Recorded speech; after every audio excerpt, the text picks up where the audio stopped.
ಮತ್ತು ಮಾನವ ಹಕ್ಕುಗಳ ಸಮಿತಿಯ ಎಲ್ಲ ನನ್ನ ಪ್ರೀತಿಯ ಪದಾಧಿಕಾರಿಗಳೇ, ಇವತ್ತು ಏನು ಕರ್ನಾಟಕ ರಾಜ್ಯ ರೈತ ಸಂಘದ ವತಿಯಿಂದ ರಾಜ್ಯ ಕಾರ್ಯಕಾರಿಣಿ ಒಂದು ಸಮಿತಿಯ ಒಂದು ಸಭೆ ನಡೆಸಿದ್ದು, ಆ ಸಭೆಗೆ ಅನೇಕ ಜಿಲ್ಲೆಯಿಂದ ರಾಜ್ಯ ಮುಖಂಡರುಗಳು, ಜಿಲ್ಲಾಧ್ಯಕ್ಷರುಗಳು, ಬಹಳಷ್ಟು ಜನ ಬಹಳ ಪ್ರೀತಿಯಿಂದ ಬಂದಿದ್ರ. ನಾವು ಮುಂದೆ ರಾಜ್ಯ ರೈತ ಸಂಘದ ಮತ್ತು ಮಾನವ ಹಕ್ಕುಗಳ ಸಮಿತಿಯಿಂದ ಯಾವ ರೀತಿ ಹೋರಾಟದ ರೂಪರೇಷೆಗಳನ್ನ ಹಿಡ್ಕೊಬೇಕು, ಯಾವ ರೀತಿ ಹೋರಾಟ ಮಾಡಬೇಕು ಎಂಬ ವಿಷಯಕ್ಕೆ ಸಂಬಂಧಪಟ್ಟಂತೆ ಎಲ್ಲರ ಸಮ್ಮುಖದಲ್ಲಿ ಚರ್ಚೆ ಮಾಡಿದ್ದೀವಿ.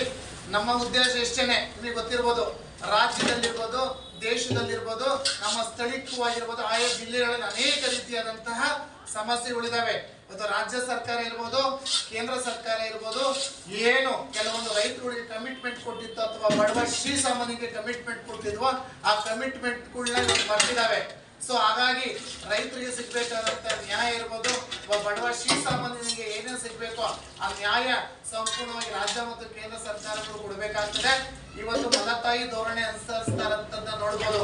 ಅನೇಕ ನೀರಾವರಿ ಯೋಜನೆಗಳು ಇರ್ಬೋದು, ಅನೇಕ ರೈತರ ಸಾಲ ವಿಷಯಕ್ಕೆ ಸಂಬಂಧಪಟ್ಟಂತೆ ಇರ್ಬೋದು, ಗೊಬ್ಬರ ವಿಷಯಕ್ಕೆ ಸಂಬಂಧಪಟ್ಟ ಇರ್ಬೋದು, ಬಿತ್ತನೆ ಬೀಜ ವಿಷಯಕ್ಕೆ ಸಂಬಂಧಪಟ್ಟ ಇರ್ಬೋದು, ಅನೇಕ ನೀರಾವರಿ ಯೋಜನೆಗಳಿಗೆ ಸಂಬಂಧಪಟ್ಟಂತೆ ರಾಜ್ಯ ಮತ್ತು ಕೇಂದ್ರ ಸರ್ಕಾರಗಳು ಆ ಮಲತಾಯಿ ಧೋರಣೆಗಳು ಅನುಸರಿಸ್ಕೊಂಡಿದ್ದೇವೆ. ಆ ಕಾರಣಕ್ಕೋಸ್ಕರ ಕರ್ನಾಟಕದ ಜನತೆ ಎಲ್ಲರೂ ಕೂಡ ನೀವೆಲ್ಲರೂ ನೋಡ್ತಾ ಇದ್ದೀವಿ.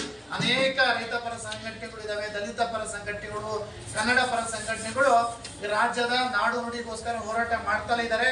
ಆ ರಾಜ್ಯದ ನಾಡು ನುಡಿಗಳು ಸಮಸ್ಯೆಗಳಿಗೆ ಸಂಬಂಧಪಟ್ಟ ಏನೇ ಹೋರಾಟಗಳಿದ್ರು ಕೂಡ ನಾವು ಕೂಡ ರಾಜ್ಯದ ಜನತೆ ಜೊತೆ ಮತ್ತು ರೈತರ ಜೊತೆ ಕೈ ಜೋಡಿಸಿ ನಾವು ನಿಮ್ಮ ಹೋರಾಟಕ್ಕೆ, ನಿಮ್ಮ ಸಮಸ್ಯೆಗಳಿಗೆ ಭಾಗಿಯಾಗ್ತೀವಿ ಅಂತ ಹೇಳ್ತಾ ನಾನು ನನ್ನ ಮಾತು ಮುಗಿಸ್ತಾ ಇದ್ದೀನಿ. ರಾಜ್ಯ ರೈತ ಸಂಘಕ್ಕೆ, ರಾಜ್ಯ ರೈತ ಸಂಘಕ್ಕೆ, ರಾಜ್ಯ ರೈತ ಸಂಘಕ್ಕೆ ಎಲ್ರಿಗೂ ನಮಸ್ಕಾರ. Thank you.